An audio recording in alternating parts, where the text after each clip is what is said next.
Olá pessoal, sejam todos bem-vindos. Meu nome é Cleo, sou professora de Educação Especial e trabalho em uma EE da rede estadual aqui no interior de São Paulo. Estou muito feliz em tê-los aqui comigo. Se você não é inscrito, já se inscreve, curte, compartilhe para que este vídeo possa chegar a mais pessoas. Desde já, deixo o meu agradecimento. Quer saber tudo sobre a API? Então, vem com a Cleo! Olha pessoal, eu trouxe aqui para vocês um modelinho de avaliação pedagógica inicial. Aqui na minha região já foi determinado o prazo para postagem dessas avaliações. O que acontece?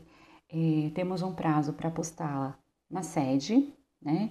E também enviá-las, né, encaminhá-las para a diretoria de ensino. Aqui na minha região, né, a diretoria de ensino disponibiliza um drive onde nós conseguimos anexá-las, mas o prazo já está aí, né? Então muitos amigos me procuraram me pedindo um auxílio. Então falei, vou postar um vídeo e vou deixar o documento da forma como eu fiz lá para vocês terem uma ideia. E eu acredito que vai ajudar a todos, né? Não só as pessoas que trabalham comigo, mas também posso estar ajudando aí outras pessoas. Então vamos lá? Como o próprio nome já diz, né? Avaliação pedagógica inicial. É uma avaliação, caracteriza-se como um documento. E é um documento fundamental, pessoal, para a gente se organizar. Organizar ações a serem desenvolvidas. É uma avaliação acerca das competências da aprendizagem, que é enriquecida, ela é muito rica, porque contém dados extremamente importantes. E para que essa avaliação, Cleo? Para subsidiar toda tomada de decisão. Toda tomada de decisão. Vocês vão ver que a partir dessa, teve lá a anamnese, né? No primeiro vídeo eu falo sobre a anamnese, quem não viu, corre lá. A anamnese, você já tem uma base de quem é seu aluno. E quando vocês forem realizar essa avaliação pedagógica, juntando com a anamnese, vocês terão todos os dados necessários para tomada de decisão, escolher os melhores recursos, ter as melhores atitudes, as melhores estratégias, escolher metodologias, tudo a partir dessa avaliação pedagógica inicial. Ela vai subsidiar aí o seu PAE, ela vai servir de base para o seu PAE, tá bom? E ela é obrigatória, né? É o eixo central da nossa oferta de apoios, recursos e serviços, determinada por um decreto, claro, né? Que é a Resolução SEDUC de 21 de 2023. E por que é o eixo central? Porque a partir dela você conhece o seu aluno. Olha que interessante, conhece todas as potencialidades e também as dificuldades, para você poder preparar as suas atividades com base nisso, tá bom? Então, é um instrumento de coleta de dados, informações, evidências que vai subsidiar aí as suas tomadas de decisões. Nossa, Cleo, mas é tão importante? Vocês vão ver. Ao decorrer, eu vou mostrando aqui, vocês vão ver por que é tão importante essa avaliação pedagógica inicial. Dados e informações gerais, a partir de um estudo de caso. Então, você vai preencher com os dados do seu aluninho, nome, data de nascimento, que não tem segredo. O laudo é importante colocar sim, tá bom, gente? O laudo que o aluninho tem. E aqui começa, né, a parte que vai surgindo as dúvidas. Necessidade de atendimento pelo profissional de apoio escolar, atividades escolares. Eu coloquei que sim, porque esse meu aluninho, ele tá no primeiro ano, se dispersa com muita facilidade. Tá fazendo atividade, de repente começa a pintar o tênis. De repente começa a colocar e tirar a blusa de frio. De repente começa a pintar a mão, o braço, olhar para baixo, desenhar na mesa, desenhar nos livros. Então, o foco é bem curtinho. Então, a professora, assim, com 26 alunos, né, tem que o tempo todo estar redirecionando. E eu acredito que o apoio escolar para as atividades escolares será muito útil, será muito válido para ele, né, para essa retomada do foco. Eu coloquei porque também sabemos, né, que o PA e o professor auxiliar dá para mudar essa configuração, não vai ser mais de ordem judicial, provavelmente vai ser disponibilizado pelo próprio Estado, né, como um apoio, um serviço de apoio ofertado pelo Estado. Então, nós temos a possibilidade de estar aí solicitando, que antes não tínhamos, né, que era só as mães, né, os familiares entrando na justiça. Então, acho super válido, mas tem que pensar aí, porque o meu aluno é, né, Fundamental 1, primeirinho ano.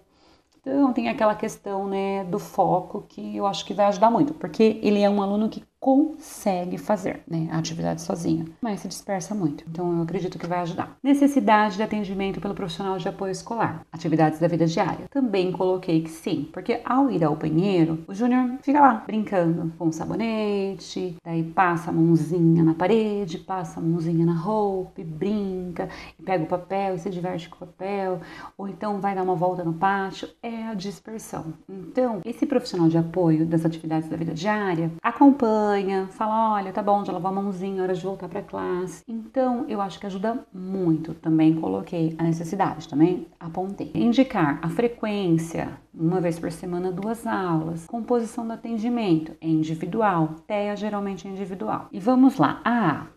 É bem interessante. Informações coletadas sobre o estudante. Essas informações, ela vem de lá da gestação. São informações a respeito de todo o histórico deste estudante, desde a sua concepção, desenvolvimento infantil, trajetória escolar, se ocorreu alguma intercorrência durante a gestação, qual a intercorrência, se a gravidez foi desejada, gestação de tempo normal. Então, pessoal, é de fundamental importância estar coletando essas informações.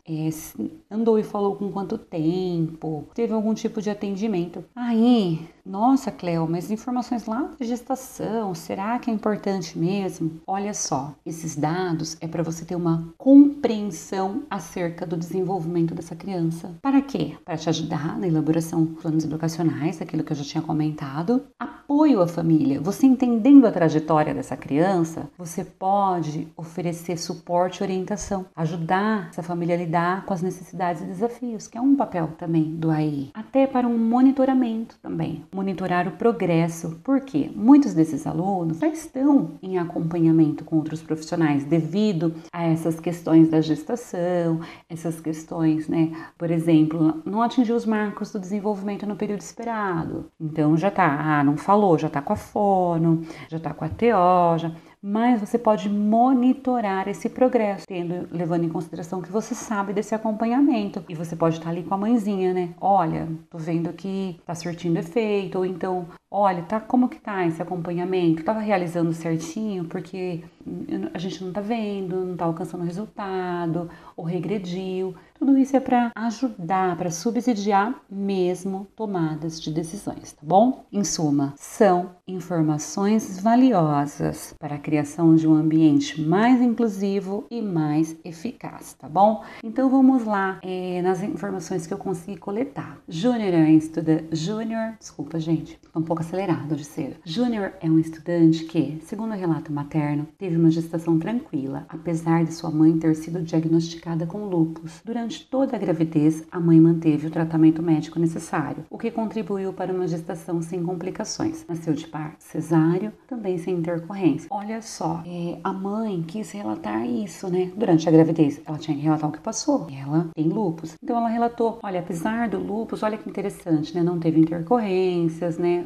Foi tudo de forma muito tranquila. Eu vou passar aqui rapidinho, né? Marcos importantes, dentro dos parâmetros esperados, e eu vou continuar aqui porque tem um que não. Apresentou sorriso espontâneo, mas no que diz respeito ao desenvolvimento da linguagem, apresenta facilidade em expressar suas necessidades, embora enfrente dificuldades relacionadas à fala. Então, olha só, ela percebeu que todos os marcos do desenvolvimento foram no tempo certo, só que a fala não. Então, ele já está em acompanhamento com a fono, tá bom? E é isso, é importante ressaltar que, segundo a mãe, o filho tem mostrado progressos, especialmente durante o ano de 2024. Atualmente está sendo acompanhado, né? Também recebe apoio de uma equipe multidisciplinar. Foram coisas que ela julgou importante falar, né? E em relação à trajetória escolar, se beneficia de um ambiente de apoio, no qual recebe orientações para lidar com as dificuldades de comunicação e expressão. Então ele já está inserido lá na nossa escola, né? E a gente está sempre falando para ele, fala com mais calma, vem falar mais pertinho, a gente abaixa, né? Quando vai falar com ele, né? Eu procuro sempre abaixar para ficar na mesma altura, para conseguir prestar mais atenção na boquinha dele, para ter essa compreensão melhor. Ou então saio do barulho, né? Sai daquele foco do barulho e fala, olha, vem falar aqui mais próximo da professora. E ele vem, por quê? Porque daí não tem a interferência do barulho que iria dificultar mais ainda essa compreensão. Mas é isso, pessoal. Aqui coloca todas as informações que a mãe julgar importante, né? Vamos para B.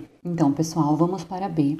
Informações coletadas sobre o estudante na escola. É um aluno calmo e introvertido. Sua interação com os colegas é restrita àqueles que se sentam mais próximo, é reservado, demonstra interesse pelas atividades, né? Precisa ali do direcionamento. Eu fui falando. Não coloquei muitas coisas porque fiz bem no início do ano, tínhamos acabado de nos conhecer. Mas é importante descrever aí como ocorre essa participação do estudante nos diferentes espaços, se é de maneira plena, se é parcial ou se é de forma nula. É um aluno totalmente introvertido, não interage, não gosta de interagir nem com colegas, nem com o professor. Não, ele apesar de ser introvertido, interage. Isso é importante mostrar. Você vai conhecer ali. É um momento de observar. Vai fazer a API? Se você estiver no colaborativo, observa. Interage com o amiguinho. Poxa, interage com o professor, se tem dúvida. Ele vai lá tirar dúvida. Ele gosta de expressar a sua opinião durante a aula. Tudo isso é importante, tá bom? Dá essa observada. E se você estiver na sala de recursos, você também pode sondar com o professor da sala. Como que se dá essa participação lá na sala de aula, tá bom? O professor com certeza vai ter o maior prazer em te responder. C. Informações coletadas sobre a escola. Aí, gente, já é sobre a escola mesmo, né? Como que é? A B está mais voltada para o aluno. A C é mais voltada para as questões da escola, né? Então, a C. O aluno não apresenta dificuldade de locomoção, né? Por conta, a gente tem que pensar na arquitetura da escola. Porque a gente vai pensar se existem barreiras na escola que está dificultando essa participação. O aluno não apresenta dificuldade, sendo capaz de se dirigir à sua mesa e circula pela escola de maneira independente, sem a necessidade de auxílio. Ele está progressivamente se familiarizando com os espaços escolares e não enfrenta dificuldades. É isso, basicamente você vai colocar como se dá ali a rotina dele do dia a dia, né? Ele participa, não participa, consegue ir em todos os lugares, ele vai para a quadra, ele não vai, né? Devido tem uma escada. Ele não consegue acessar todos os lugares da escola. Eu acho que é super importante você colocar como que funciona. Não consegue acessar todos os ambientes, né? Por quê? Porque a gente já tem que pensar aí na eliminação de barreiras, tá? Vamos para D. Informações coletadas sobre a família.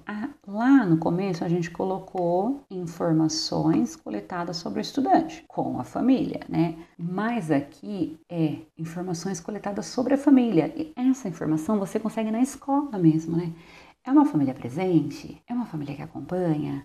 Se o aluno já está na escola há anos e você acabou de chegar, pergunta se esses pais frequentam as reuniões, né? Ou se não costumam frequentar, só vão à escola quando convocados, ou até quando convocados apresentam dificuldade em ir à escola. É importante para você saber o nível de comprometimento dessa família, tá bom? Conhece os direitos, não conhece, é uma família presente, é uma família que luta pelos direitos, é uma família que é parceira da escola, não é parceira. Então isso é muito importante também, porque isso vai também subsidiar lá a sua tomada de decisão no PAEI. Depois eu mostro para vocês quando eu for fazer um vídeo do PAEI por quê. Então vamos lá, os aspectos pedagógicos. Olha, por estar no primeiro aninho, né, achei bem interessante, né, colocar isso. Curiosidade, disposição, né, que é bem típico ali da fase, momento de descoberta, receptivo, né, mas a atenção se perde muito fácil, né? Dificuldades mais complexas que exigem maior concentração é sofrida, porque começa a prestar atenção, se distrai, e aí a gente tem que retomar às vezes a explicação. Então, o que acontece? Eu já tenho que passar aqui as estratégias que eu vou ter. Esse desafio pode ser abordado com a implementação de estratégias que ajudem a manter seu interesse, como atividades mais curtas e variadas, reforço positivo. E aqui eu já posso colocar ali o que o professor pode estar fazendo para melhorar isso, tá? E ele se beneficia, sim, de um ambiente estruturado e previsível, né? Por quê? porque mudança inesperada ou excesso de estímulo pode gerar desconforto e ansiedade. Até por conta que, né, a gente falando de se tratando de autista, é mais ou menos isso que a gente vai encontrar mesmo, tá bom? Júnior tem muito interesse em interagir, ele ainda enfrenta o desafio da comunicação, né? E a leitura de sinais sociais. Então, isso interfere um pouquinho na relação com os colegas. Então, a gente tem que estar sempre apoiando e com estratégias que favoreçam a promoção dessas habilidades, tá bom? Os encaminhamentos. A partir de tudo que eu consegui aqui, né, coletar do meu estudante, eu vou preencher aqui os encaminhamentos pedagógicos. O que eu acho que é importante de encaminhamento pedagógico aí na perspectiva inclusiva? Indicando, gente, olha que interessante, indicando apoios, recursos e serviços. Nossa, Cleo, mas tem diferença apoios, recursos e serviços? Olha, basicamente, a gente pode falar assim: os apoios são estratégias, os recursos são os meios e os serviços são as ofertas estruturadas. Mas, ao mesmo tempo, eles estão todos entrelaçados. Eles estão, e às vezes eles até se fundem. Então, vamos lá. Se eu falar em apoio, eu posso falar estratégia de adaptação, intervenções, né, que ajude esse indivíduo a superar as barreiras. Se eu falar em recursos, eu posso estar falando de materiais, né, palpáveis ou ferramentas tecnológicas que facilitem esse processo de inclusão. Podem ser recursos físicos, né, como eu acabei de falar, ou até recursos humanos. E aí, né, se funde, né, na questão do apoio, né, ou do serviço. Olha que interessante, né, que isso pode ser um recurso humano de profissional especializado. E os serviços, as ofertas organizadas que visam atender às necessidades específicas do indivíduo, né, que pode ser o AEE, uma TO, uma psicóloga, entender? Mais ou menos isso, tá? Eu vou ler aqui o que eu coloquei de apoio, recurso e serviço para essa criança. Em determinadas situações, o aluno requer comandos individualizados, que eu estou falando de apoio, né? Que são estratégias, então, para garantir o foco e a participação ativa nas tarefas propostas. Esse apoio é fundamental para manter a produtividade. Além disso, necessita de um direcionamento durante as atividades. Priorizar conteúdos essenciais, um método acessível, alterar o nível de complexidade, né? Uso de canetas coloridas, adaptar a temporalidade, tudo isso são apoios, né? E já citei alguns recursos aí no meio também. Recursos, né? Eu posso estar citando aí quadro com rotina, não precisa disponibilizar separado. Apoio é isso, recurso é isso, serviço é isso. Coloque tudo que vocês vão ofertar aí para facilitar, né, a inclusão desse estudante. Recursos para auxiliar nas questões da aprendizagem. Vamos lá. Quadro com rotina, tablet, imagem, vídeo, material dourado, né, para trabalhar o concreto. Em relação aos serviços, ele recebe o apoio do ensino colaborativo, frequenta o AE uma vez por semana, 2 aulas, então são os serviços que a escola oferece. Esses 2 serviços, o meu estudante elegível, ele recebe da escola, tá bom? E coloquei exemplos de alguns recursos. Como anteriormente, eu fiz uma tabela para os professores, né, da sala regular, com tudo que podia ser utilizado como recurso. Então, talvez aqui vai estar um pouco repetido, né, porque eu só fui lá e copiei. Eu vou disponibilizar essa tabelinha também de recursos, porque às vezes você fala, será? Sim, é para usar. Não tenham medo de falar para orientar os professores, né? Esses recursos, eles estão aí para isso. Olha só, vou fazer um comentário aqui que eu acho super importante, bem relevante. Para o meu aluninho, eu não coloquei calculadora, porque os cálculos que ele irá realizar ali no primeiro aninho, cálculo de unidade, no máximo dezena. Então é legal, já que ele sabe contar, né, tá se apropriando aí, né, do sistema numérico.